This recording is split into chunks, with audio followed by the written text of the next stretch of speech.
Muy buenos días, hermanos, que Dios les bendiga. Otra vez, bienvenidos a la transmisión de hoy domingo. Queremos iniciar con una palabra de oración y pues también alabar al Señor con unos cantos antes de ir a la primera enseñanza de hoy.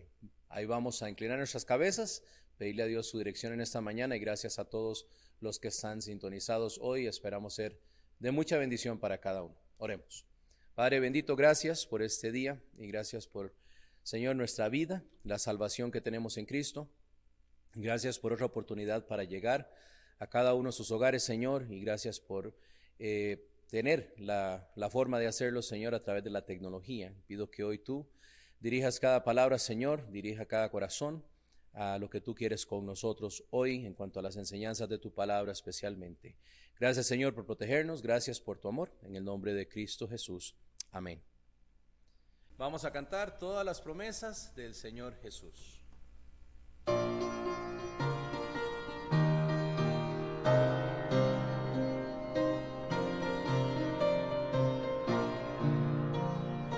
Todas las promesas del Señor Jesús son apoyo poderoso de mi fe.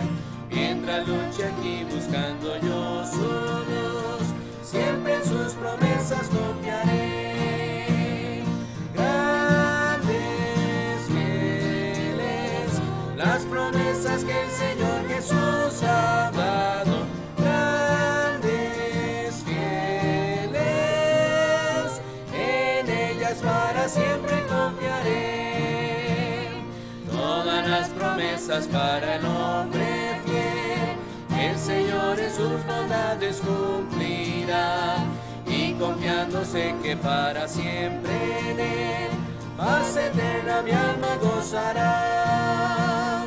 Grandes, fieles, las promesas que el Señor Jesús ha dado. Grandes, fieles, en ellas para siempre confiaré.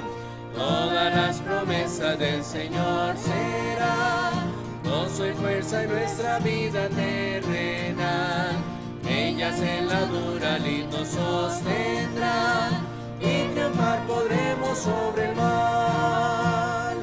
Grandes, fieles, las promesas que el Señor Jesús ha dado.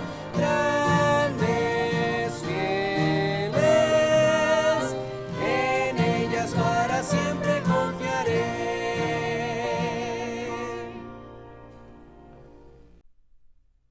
Muy buenos días, hermanos, que el Señor les bendiga grandemente.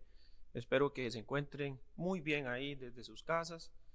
Es para mí un gozo poder compartir la palabra del Señor con ustedes en esta mañana. Y antes de hacerlo, hermanitos, a mí me gustaría ir al Señor en oración y poner este tiempo en sus manos y que sea Él quien tome pues el ratito en que vamos a estar estudiando su palabra y que Él sea quien nos enseñe en este tiempo.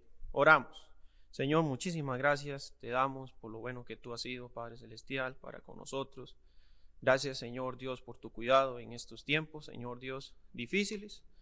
Gracias, Padre Celestial, Dios, porque tu mano ha estado con nosotros, Padre Celestial, y confiamos, Señor Dios, por tus promesas en que tú vas a seguir en cuidado de tu iglesia. Bendice, Señor Dios, este tiempo. Permítenos, Señor Dios, aprender, Padre Celestial, lo que tú nos quieres enseñar en esta mañana a través de tu palabra. Bendice el mensaje, guíame a mí, Señor Dios, toma mi boca y que sea tu Santo Espíritu, Señor Dios, enseñándonos hoy. Gracias te damos una vez más. Toma el tiempo en Cristo Jesús. Amén y amén. Hermanitos, el tema que a nosotros nos corresponde pues tocar en esta mañana se titula de la siguiente manera: el poder de la palabra de Dios en tiempos de crisis. Repito, el poder de la palabra de Dios en tiempos de crisis. Y el propósito del estudio es el siguiente. El propósito es el siguiente: que hagamos uso del poder que encontramos en la palabra del Señor en tiempos de crisis. Hay un poder que se encuentra en la palabra del Señor. El propósito de la enseñanza en esta mañana es que usted y yo podamos, hermanos, hacer uso de ese poder que contiene las Sagradas Escrituras en este tiempo de crisis. Y a modo de introducción digo lo siguiente: es tan común ver hoy en día a muchas personas cargadas y dominadas por una profunda preocupación por no saber el fin de lo que estamos pasando con la pandemia. Muchos hoy sin ingresos para su familia, porque han perdido sus trabajos. Muchos sufriendo por las pérdidas de seres queridos por causa del virus. Sí, hay personas que han perdido seres queridos, parientes, padres, tíos, hijos. Y también, hermanos, estamos rodeados de una economía que sigue más bien descendiendo, afectando a muchos a nivel nacional y no solamente en nuestro país, sino que también en otros países a nivel internacional. Esta es la realidad que nos rodea hoy en día. Esta es la situación en la que estamos viviendo hoy. Esto de la crisis, esto de la pandemia, esto del COVID, es algo que no solamente nos ha afectado a nosotros acá en Costa Rica, como ya se sabe, hermanos. Es algo que ha afectado a nivel internacional.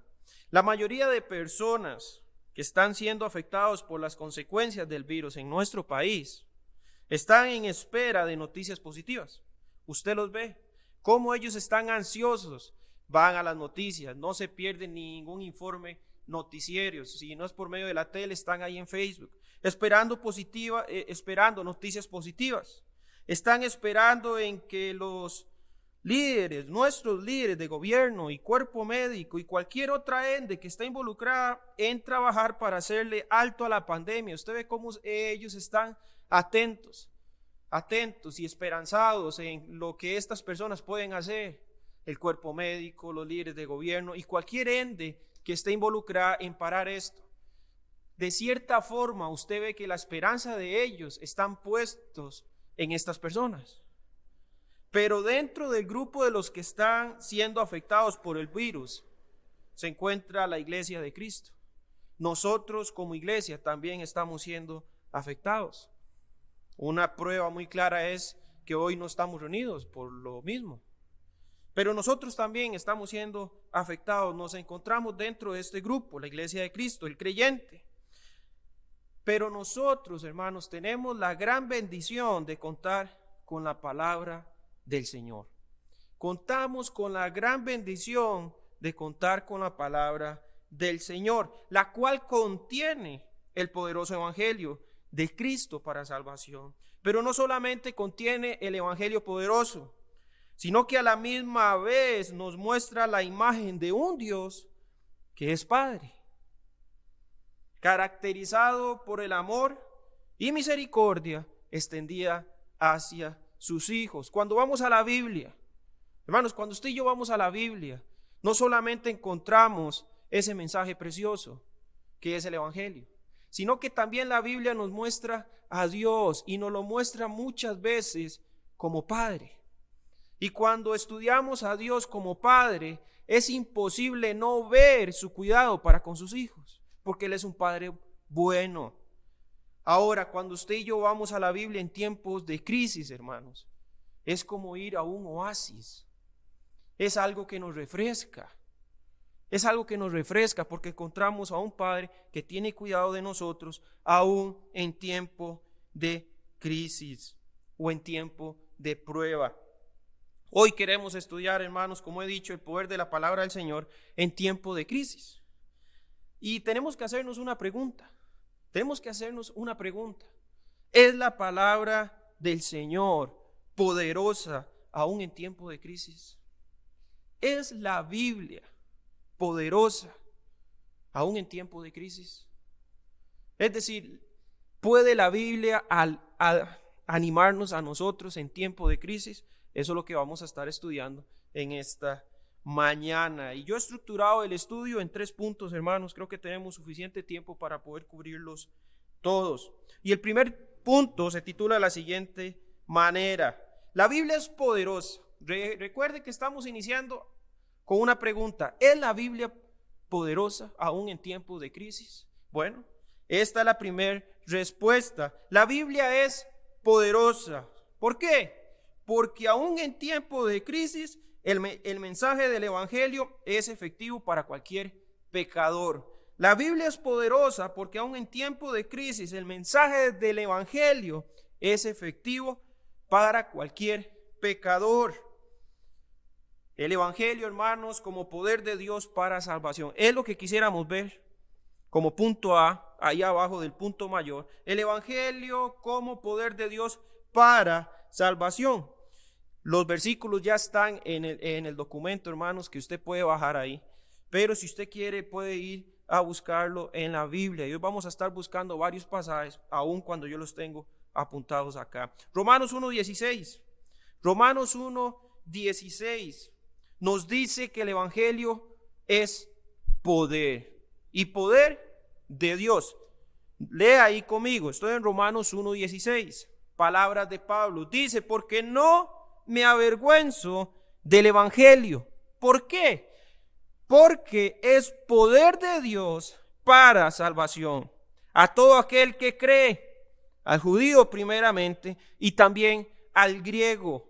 Porque en el Evangelio la justicia de Dios se revela por fe y para fe, como está escrito, dice, mas el justo por la fe vivirá. Romanos 1:16.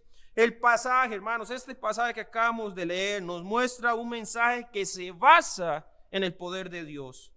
En otras palabras, se basa en lo que solo Dios puede hacer. De eso se trata el Evangelio. Es un mensaje que se basa en el poder de Dios, en lo que solamente Dios es capaz de hacer, a través de la obra de Cristo en la cruz del Calvario, por supuesto, a favor del hombre.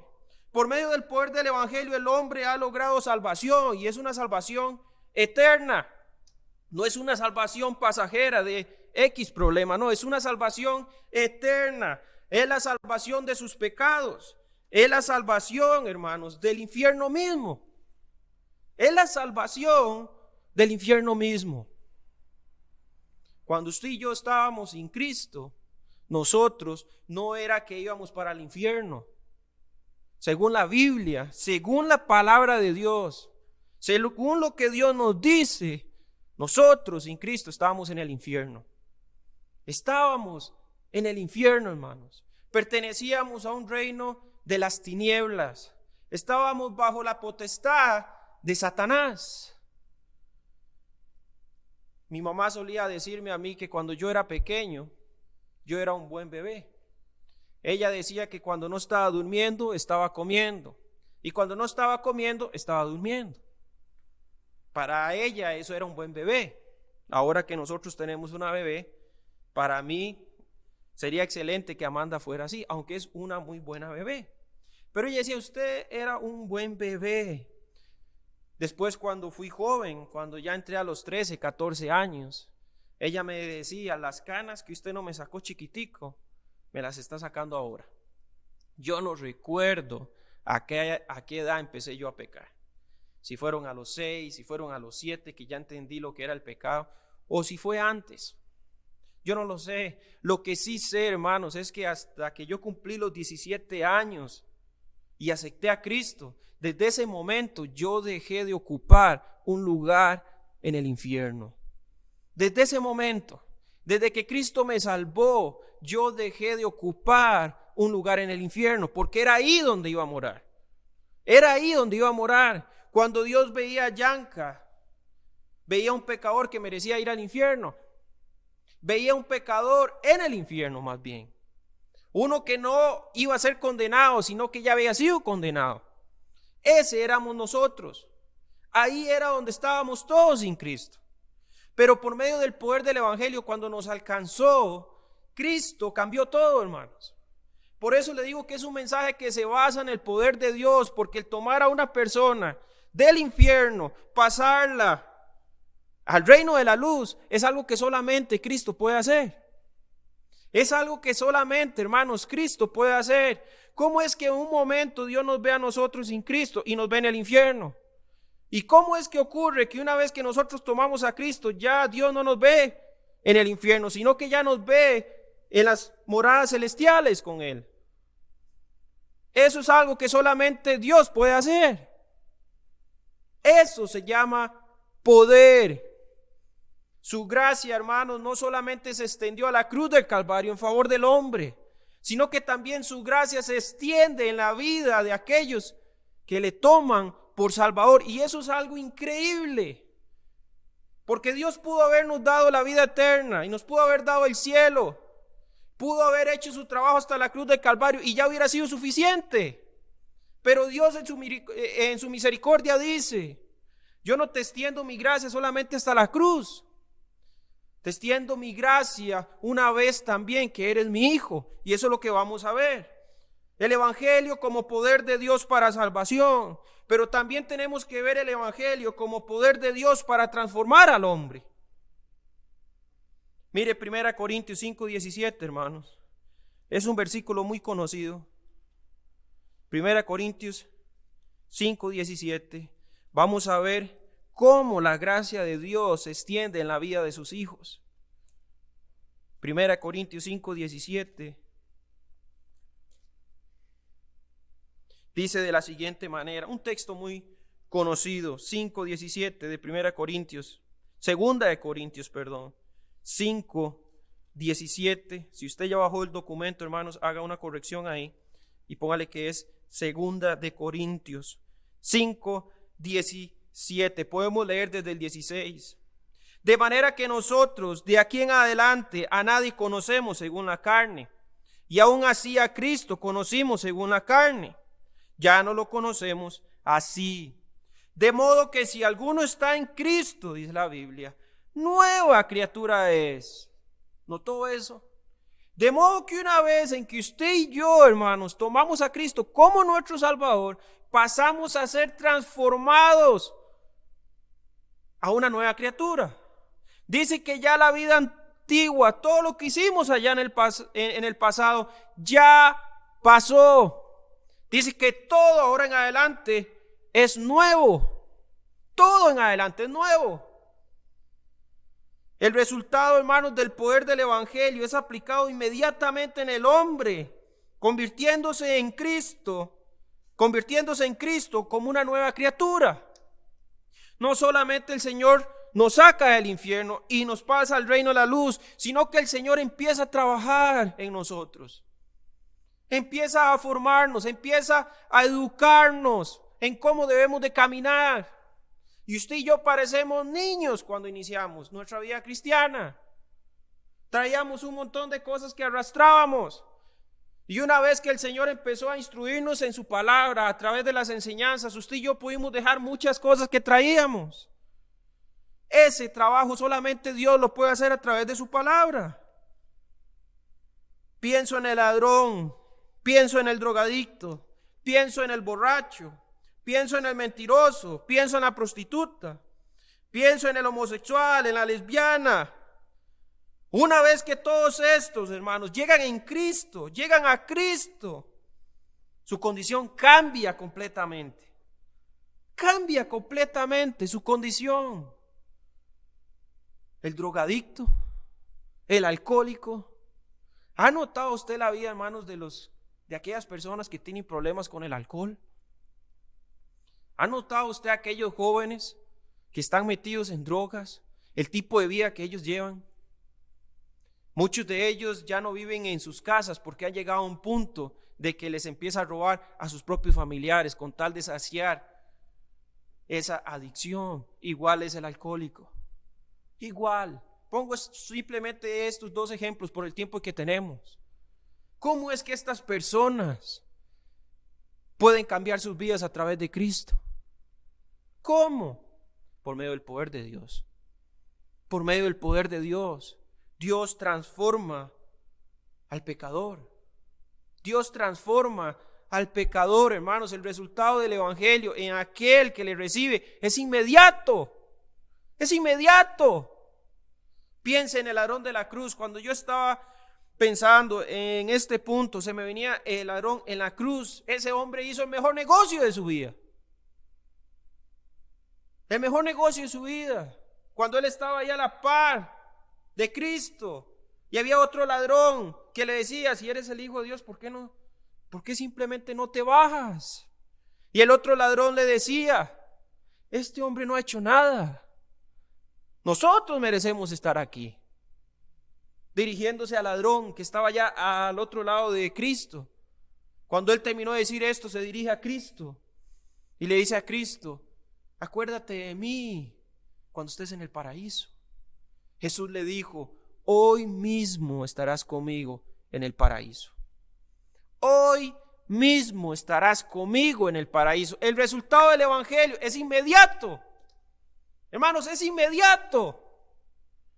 Y gloria a Dios por eso, porque su gracia no solamente se extiende hasta la cruz, sino que también se extiende en la vida de aquel que le recibe.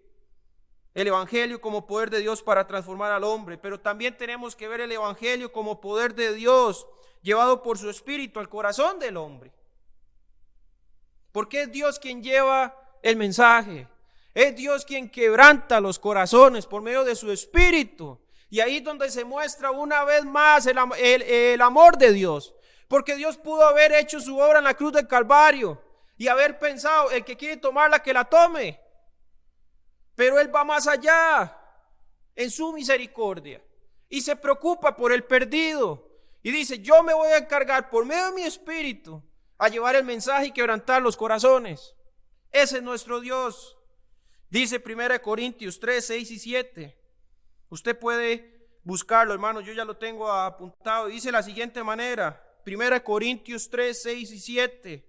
Dice Pablo: yo planté, Apolos regó, pero el crecimiento lo ha dado Dios.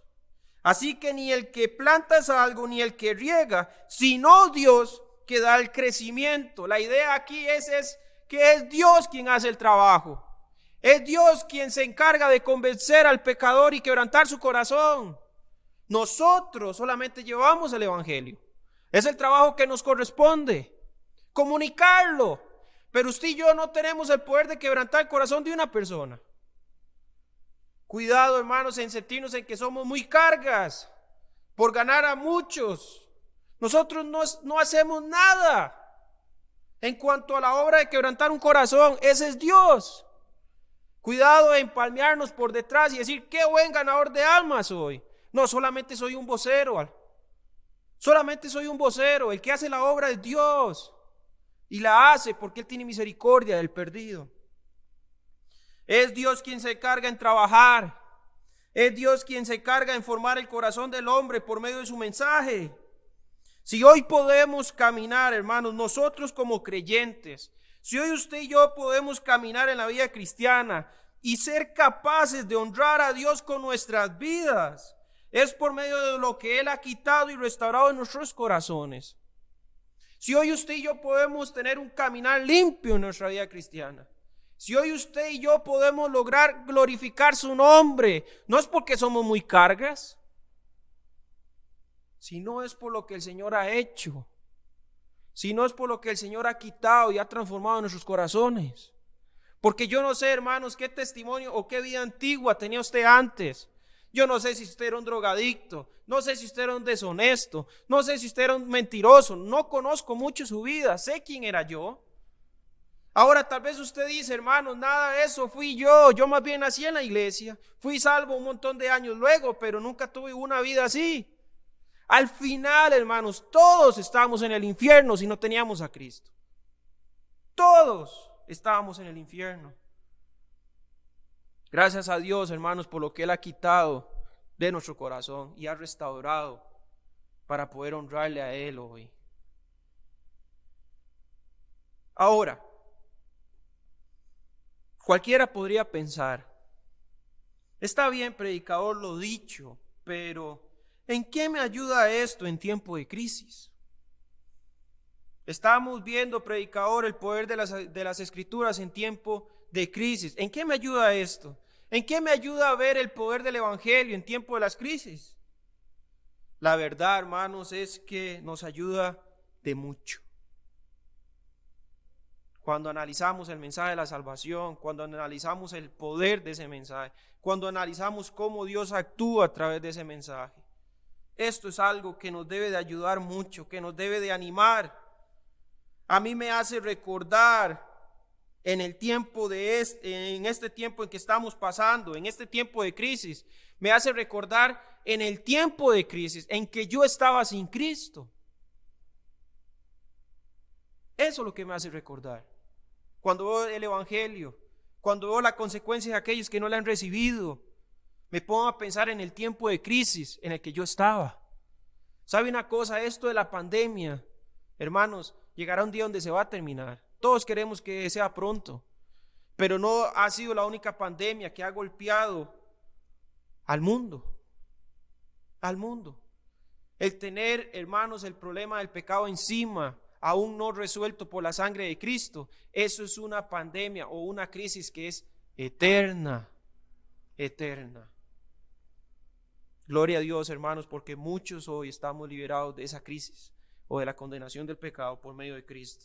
A mí me hace recordar el tiempo de crisis en el que yo estaba sin Cristo.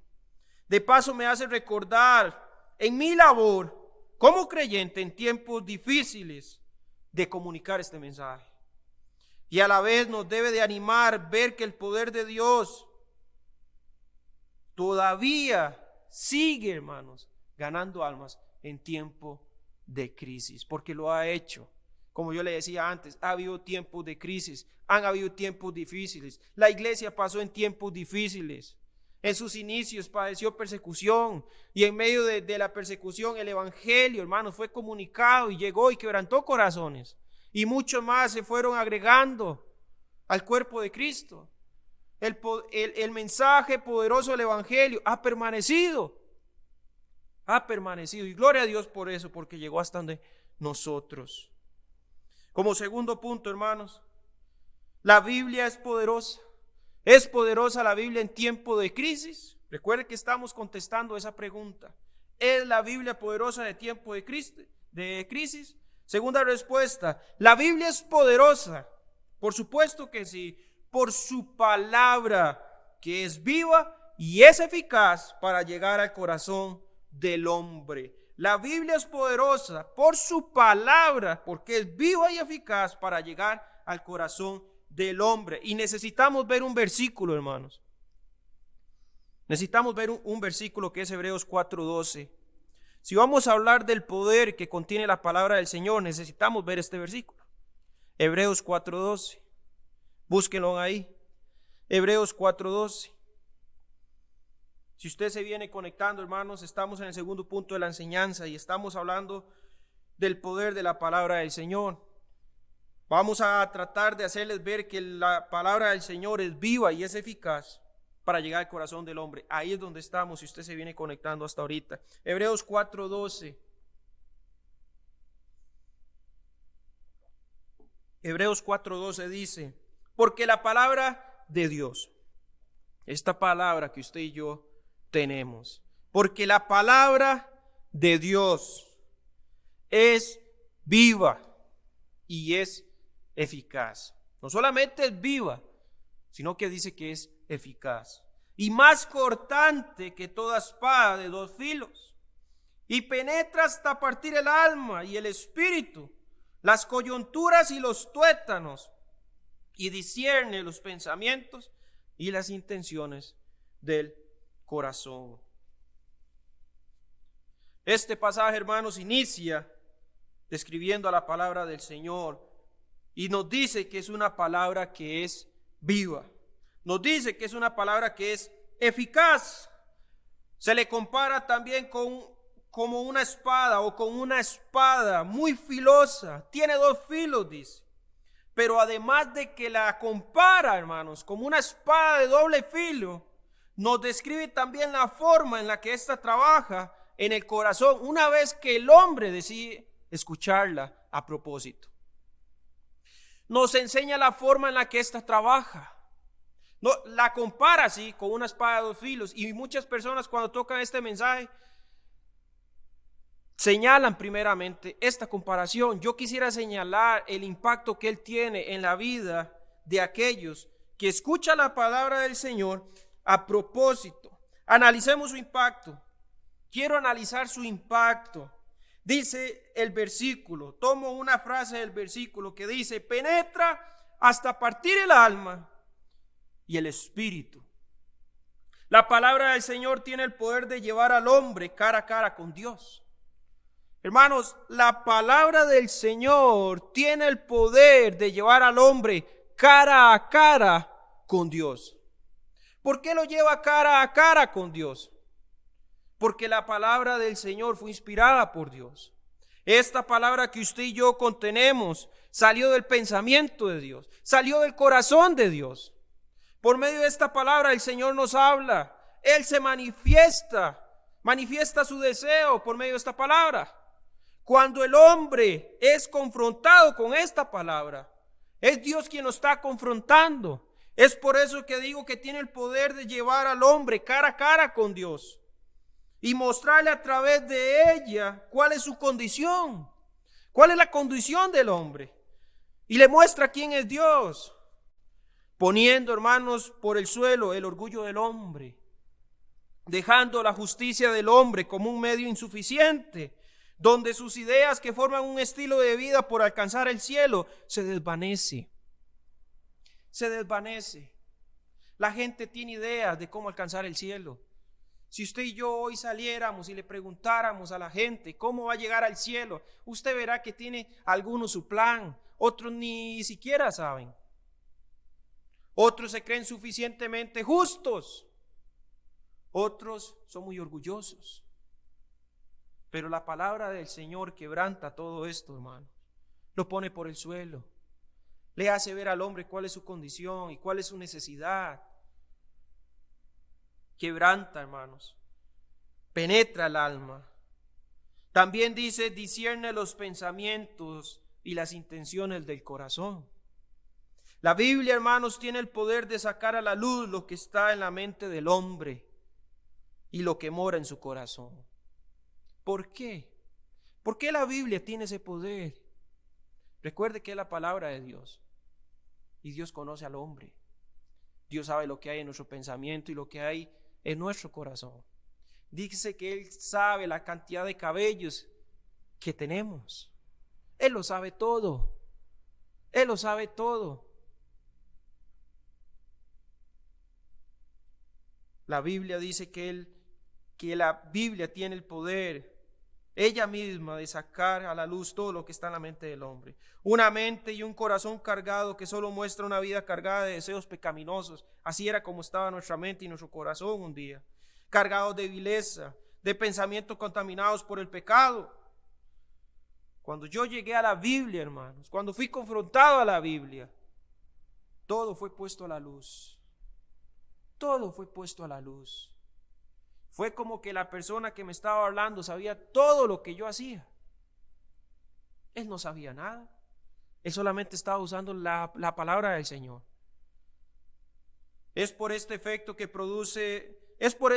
hermanos, que produce la poderosa palabra, que muchos creyentes hoy en día, lastimosamente, evaden el estudiar cuando se trata de pecados que aún se rehúsan a abandonar.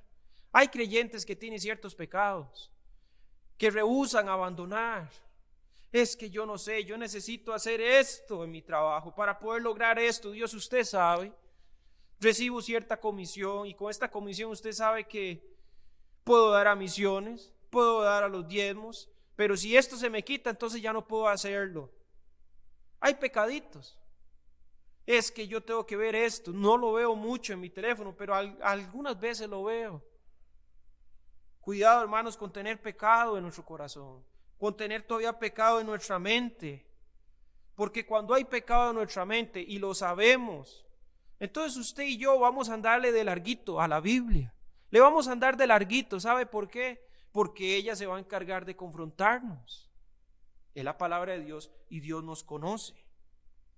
Es por esto que muchos hermanos, lastimosamente son incomodados cuando se predica, por ejemplo, del pecado del adulterio, de la fornicación, de la mentira.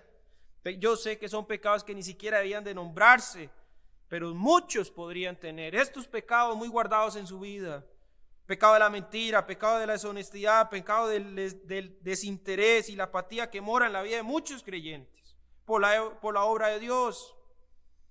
Nos incomoda la Biblia cuando tenemos pecado en nuestra vida. Nos incomoda cuando no estamos haciendo las cosas bien. Nos mueve, nos sacude el piso para ponernos en regla y poder caminar como Dios quiere, para que así Dios pueda bendecirnos. Porque Dios no nos puede bendecir con pecado en nuestra vida, hermanos. No podemos. Una vez que nosotros hacemos las cosas diferente a lo que Dios ha establecido, vamos a recibir consecuencias. Creo que todos hemos pasado por eso. Hemos tratado de ser más listos que Dios y hacer algo a mi manera. Y luego son las consecuencias por no tomar en cuenta a Dios. La Biblia se encarga, hermanos, de trabajar en nuestra vida cuando hay pecado. Se encarga. Ahora, hermanos, imagínense cómo cae esto al no creyente que ha guiado su vida, dándole rienda suelta a sus deseos. Imagínense el choque que tiene el no creyente, que ha hecho con su vida lo que le ha parecido cuando llega la Biblia. Es un choque. Es como un mazo. Pero es un mazo que quebranta con misericordia y le muestra al pecador sí su condición, pero también le muestra una salida que es Cristo Jesús. La Biblia tiene el poder de penetrar el alma y la mente, tiene el poder de discernir los pensamientos y las intenciones del corazón. Ahora analicemos su esencia. Vimos el impacto, lo que puede lograr, y vamos a tratar de avanzar un poco más rápido por el tiempo. Analicemos su esencia. Dice la Biblia, empezando ahí en el versículo 4:12, porque la palabra de Dios es viva y es eficaz. Digo lo siguiente en cuanto a esto: los resultados de aquellos que son confrontados con la Biblia y deciden obedecer su contenido divino gozarán de resultados vivos, resultados que se pueden mirar y resultados inamovibles de la mano de Dios mismo. Aquellos que escuchan la Biblia, aquellos que obedecen, por ejemplo, aquellos que creen en el Evangelio, como veíamos antes, es un cambio en su vida. Es un cambio en su vida. Los frutos que empieza a dar son visibles y los resultados que tiene en Cristo son inamovibles. Vida eterna por siempre.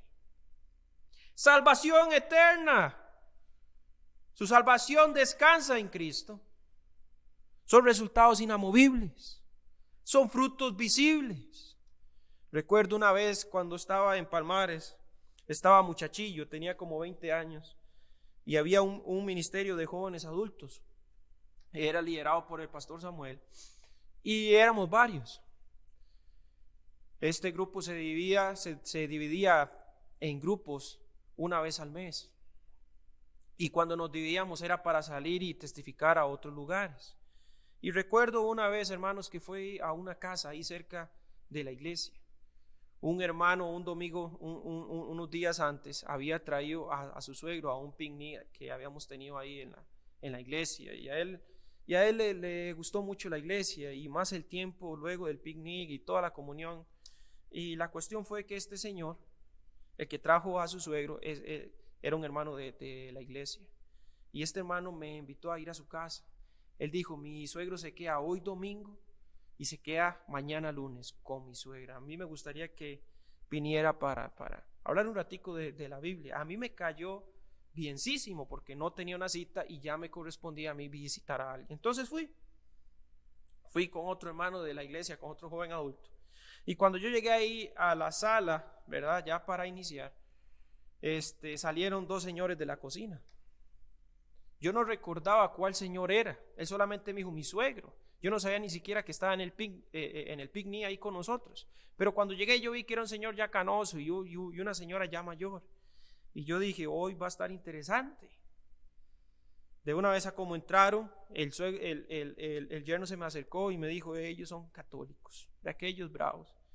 Yo dije: bueno, yo voy a hablar de lo que Dios me ha dicho, o lo que Dios me ha puesto en mi corazón. Y era un mensaje que se llamaba el rastro de sangre, y era ver a Cristo a través de las Escrituras. Al final, para que no se haga muy largo la historia, en el tiempo de la invitación, el hombre levantó su mano y salimos al corredor. Dios me dio la oportunidad y el gran privilegio, hermanos, porque es un privilegio que no merecemos, de poder guiarlo a Cristo. Después de eso no hablamos mucho. Yo volví a la iglesia porque vivía ahí en el campus, y él se quedó ahí en casa de su yerno. El siguiente domingo él llegó, y así como fue pasando el tiempo, fue llegando. Los frutos de este hombre una vez que este hombre estaba en Cristo, eran, hermanos, frutos visibles, frutos que usted podía ver. Y es que eso es lo que obtenemos, hermanos, a través del mensaje. Son resultados visibles, son resultados inamovibles. Y es parte del poder de Dios a través de su palabra. Su esencia, hermanos, la palabra es viva y es eficaz. Su esencia también la vemos reflejada en su origen y en la preparación de los siervos para la obra. Segunda de Timoteo 3, 16, 17, usted puede buscarlo ahí, yo lo leo en mis notas. Segunda de Timoteo 3, 16 y 17, dice, toda la escritura, de lado a lado, es inspirada por Dios o emana de Dios y es útil para enseñar, para redarguir, para corregir, para instruir, dice, en justicia, a fin de que el hombre de Dios, aquel que le ha recibido, sea perfecto, enteramente preparado para toda buena obra. Como menciona la primera parte del texto, la palabra que hoy gozamos tener en nuestras manos es una carta abierta del corazón y mente de nuestro Dios. Es una carta abierta del corazón y mente de nuestro Dios. La Biblia nos muestra a un Dios que podemos conocer y a la vez un Dios que no podemos entender en todas sus formas de ejecutar sus propósitos. Podemos conocer a Dios, hermanos, a través de las Escrituras. Es a través de las Escrituras que nos damos cuenta que Dios es un Dios bondadoso, que Dios es un Dios poderoso, que Dios es un Dios que todo lo sabe, que es un Dios que tiene bondad, gracia, amor para con sus hijos. Lo sabemos por medio de las Sagradas Escrituras. ¿Entendible en todo lo que hace? Pues no. Hay cosas que nosotros no entendemos, pero no es porque Dios se equivoca, sino porque somos muy finitos, hermano, para entender lo que Dios hace. Hay cosas que ocurren alrededor de nuestra vida que a veces no entendemos. No entendemos. Pero al final confiamos en Dios porque su voluntad es perfecta. El texto también menciona el accionar poderoso que la Biblia contiene, cubriendo cada área del hombre con el propósito de prepararlo con el objetivo de usarlo en toda obra. Esto nos muestra que el deseo de Dios es usar a todo aquel que es enseñado. Si la Biblia tiene el poder, hermanos, de preparar a los siervos, a las siervas, eso a mí me muestra que Dios quiere usarnos. Eso a mí me muestra que Dios quiere usarnos. Y no quiero, hermanos, solamente enfocarlo en los obreros de Dios, en los pastores, en los predicadores, en los misioneros, porque al final todos somos enseñados. Gozamos de una iglesia donde hay buena enseñanza, donde hay mucha enseñanza. Los jóvenes son enseñados, los adultos son enseñados, los niños son enseñados. Hay mucha enseñanza. ¿Por qué Dios permite tanta enseñanza? Porque quiere usarnos, quiere prepararnos para toda buena obra. Dios quiere ver, hermanos, que nosotros, sus hijos, estemos preparados de poder comunicar el mensaje donde sea y con quien sea. Donde sea y con quien sea. Es uno de los propósitos de la palabra del Señor, el prepararnos para toda buena obra. La palabra del Señor es poderosa, por supuesto que sí, porque su palabra es viva y es eficaz. Último punto, hermanos, y estamos terminando. ¿Es la Biblia poderosa? ¿Es la Biblia poderosa?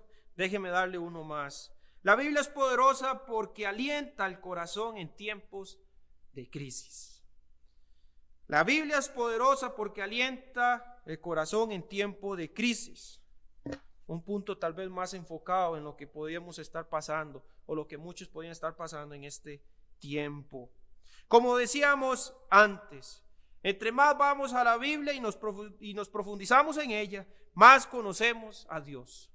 Entre más la estudiamos, entre más la leemos, entre más meditemos en ella, más conocemos a nuestro Dios. Y entre más conocemos a Dios, más podemos confiar en Él.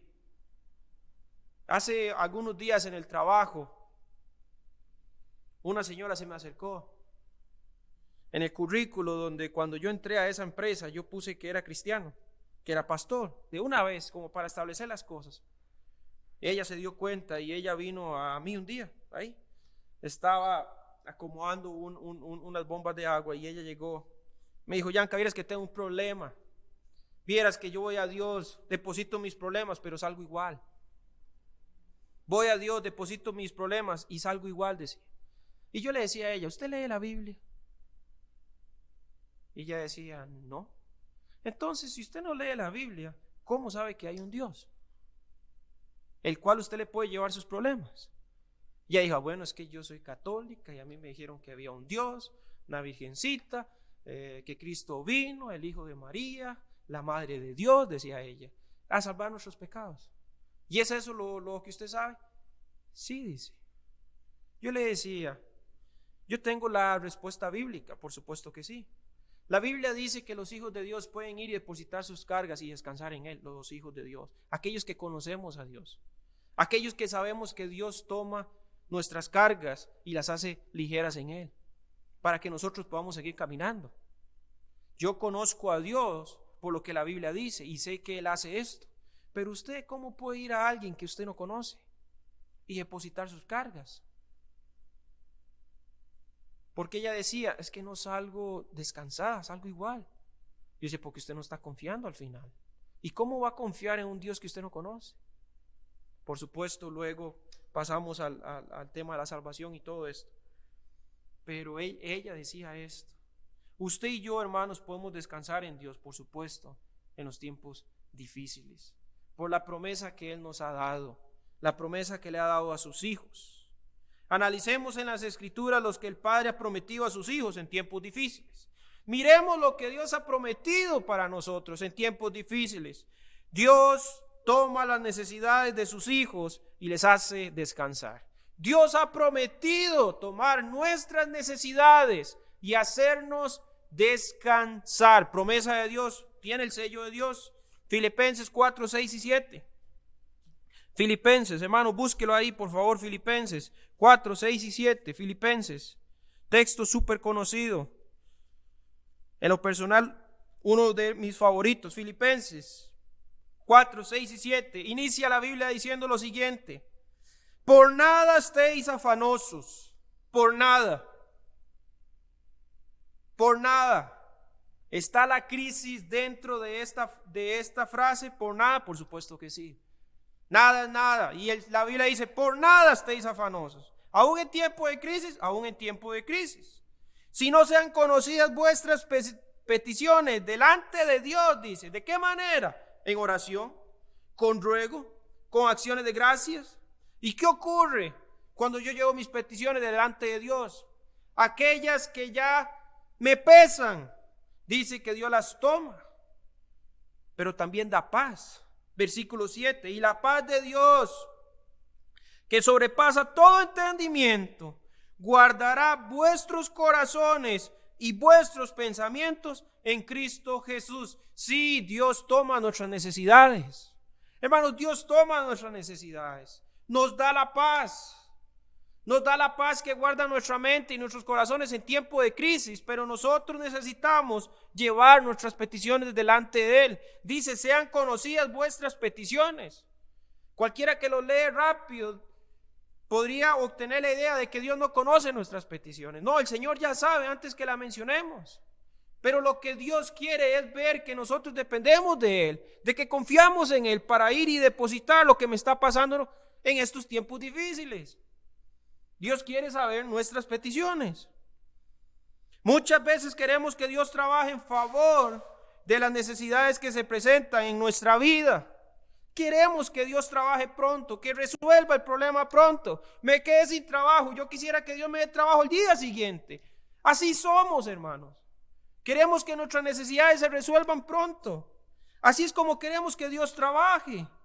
Aquellas necesidades que golpean mi vida, que golpean mi familia. Pero pocos son, o más bien muchos, los que no siguen la guía que nos da la palabra del Señor. Quieren descansar, quieren tener descanso en el tiempo de la crisis, pero no quieren llevar sus necesidades a Dios. Yo me temo, hermanos, que hay muchos cristianos ahí cargando una montaña de problemas. ¿Por qué quieren? porque quieren.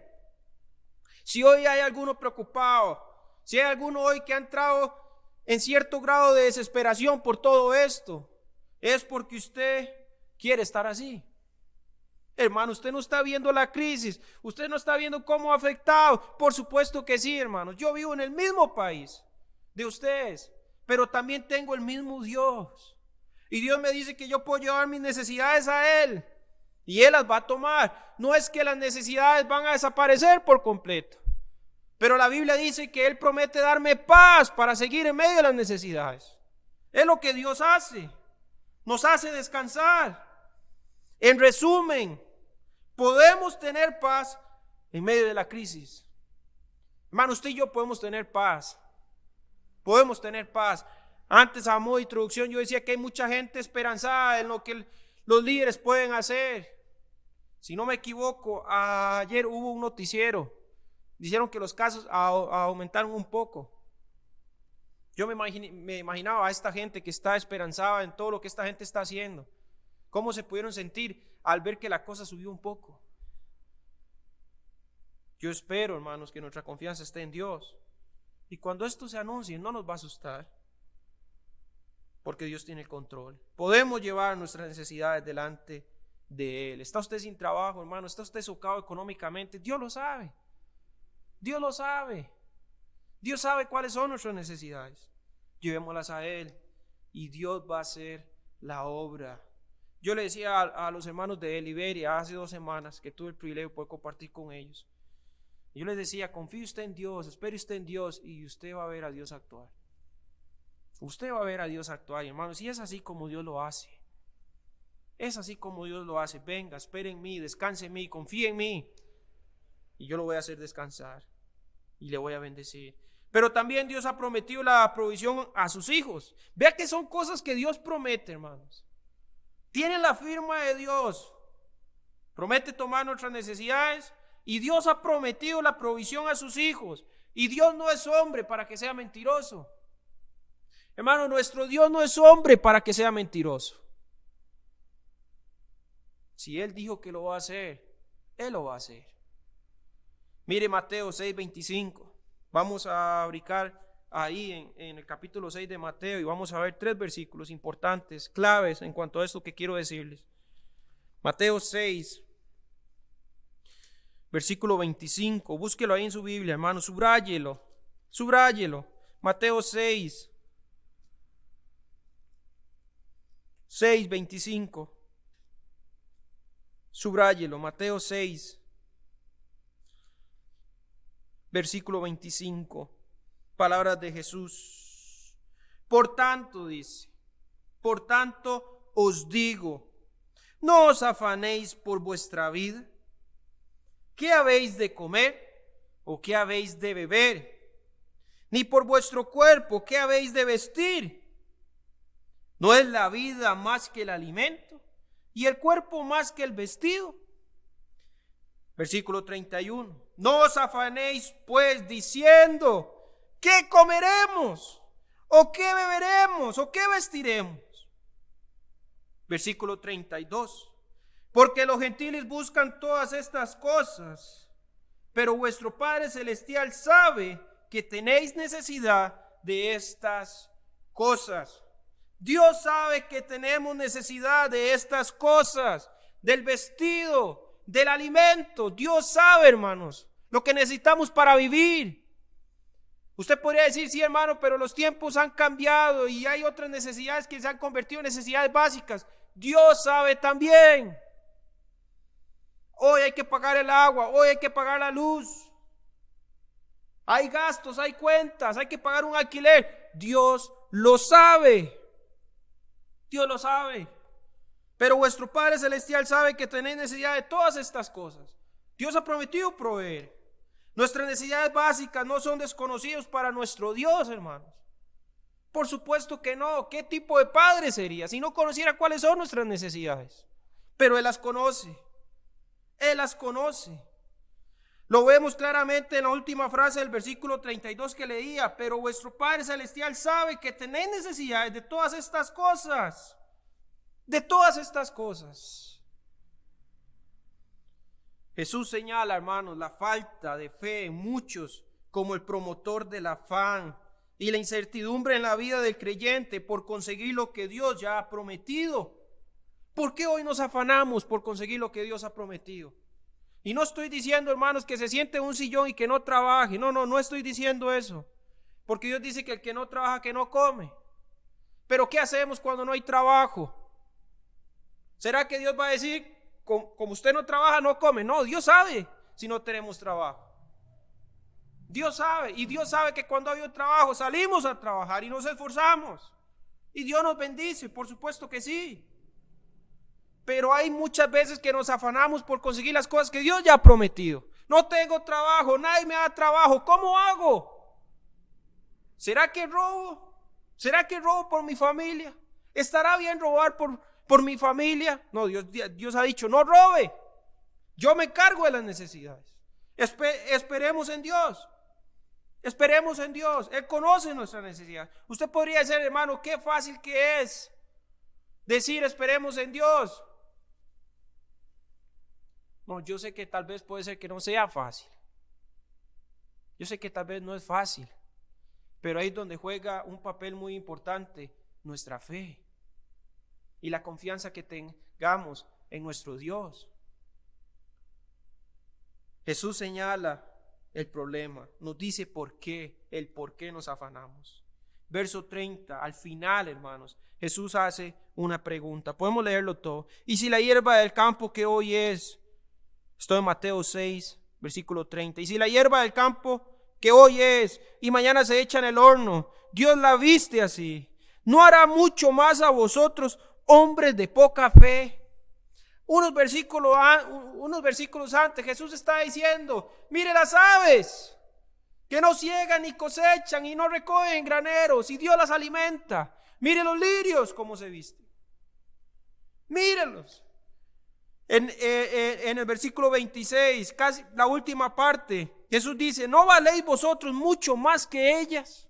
Y luego hace una pregunta como esta, ¿no hará mucho más con vosotros, hombres de poca fe?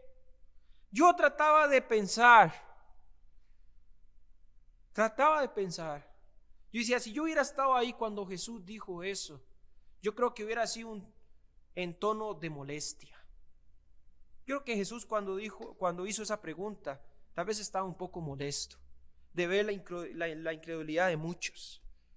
Mire cómo alimenta a las aves, mire los lirios cómo se visten. ¿No valen ustedes más que ellos? ¿No hará vuestro Padre Celestial mucho más a vosotros, hombres de poca fe? Si usted y yo, hermanos, somos honestos, Dios nos ha bendecido con un montón de cosas. Dios nos ha bendecido con un montón de cosas. Camina ahí alrededor solamente de su casa y usted verá un montón de chuches que tenemos. Un montón de chunches, un montón de cosas. Dios ha dado más. Pero la falta de fe en Él y en sus promesas nos hace afanarnos y a conseguir por cualquier medio lo que Dios ya ha prometido. Tengamos cuidado con eso. La provisión de Dios para sus hijos está garantizada. Él proveerá para nuestras necesidades. Dios lo dijo. Hermanos, Dios lo dijo. Dios ha prometido ser fiel incondicionalmente. Dios ha prometido ser fiel incondicionalmente. Según de Timoteo 2:13. Según de Timoteo 2:13 nos dice así, lo leo desde las notas: si fuéramos infieles, si usted y yo fuéramos infieles, hermanos, para con Él, dice la Biblia que Él permanece fiel. Dice la Biblia que Él permanece fiel. Él no puede negarse a sí mismo. Él no puede negarse a sí mismo. Esta última frase, esta última verdad que contiene este texto, hermanos, respalda lo que venimos diciendo. Dios dijo, voy a darles descanso en medio de las necesidades. Si vienen a mí con sus necesidades, yo le doy paz para que usted continúe y le voy a bendecir. Yo he dicho que voy a proveerles estas verdades, hermanos. Estas verdades lo respalda este versículo, o este versículo respalda estas verdades, perdón. Él no puede negarse a sí mismo. Este verso no solo nos habla de su fidelidad hacia nosotros incondicionalmente, sino que nos muestra su fidelidad en lo que Él ha prometido a través de las Escrituras. Pero también Dios promete dar sabiduría en medio de la crisis o en medio de la prueba. Santiago 1:5. Santiago 1:5. Creo que el tiempo ya se ha ido, hermanos. Estoy terminando. Santiago 1:5 dice: y si alguno de vosotros tiene falta de sabiduría, pídala a Dios, el cual da a todos abundantemente y sin reproche, y le será dada. Santiago 1:5. Si analizamos el contexto y la oferta que Dios hace en este versículo, vemos que el tener sabiduría podría ser una ayuda importante en tiempo de prueba o en tiempo de crisis. Ahora, si analizamos un poco más la oferta de Dios, nos da la idea de que podemos obtener sabiduría inmediatamente una vez que es pedida con fe. Una vez que es pedida con fe. Dios dice: está falta de sabiduría. Está falta de sabiduría en este tiempo de crisis. Si usted analiza el contexto de este versículo, hermanos, usted se va a encontrar que se viene hablando de pruebas. En medio de la prueba ocupamos sabiduría, según Dios sí. En medio de la crisis ocupamos sabiduría, según Dios sí. Podemos obtener sabiduría inmediatamente una vez que la pedimos con fe. Una vez que la pedimos con fe. Ocupamos sabiduría en tiempo de crisis, mucha, hermanos. Mucha. Cómo manejar los pocos o los muchos ingresos que tenemos en este tiempo. Cómo hacerlo, qué decisiones tomamos, qué hacemos. Ocupamos sabiduría. Dios ofrece refugio a sus hijos y los que estos necesitan y lo que estos necesitan en el tiempo difícil. Dios promete refugio. Hebreos 4:16 dice: acerquémonos. Hebreos 4:16, una invitación de Dios hacia nosotros. Qué privilegio.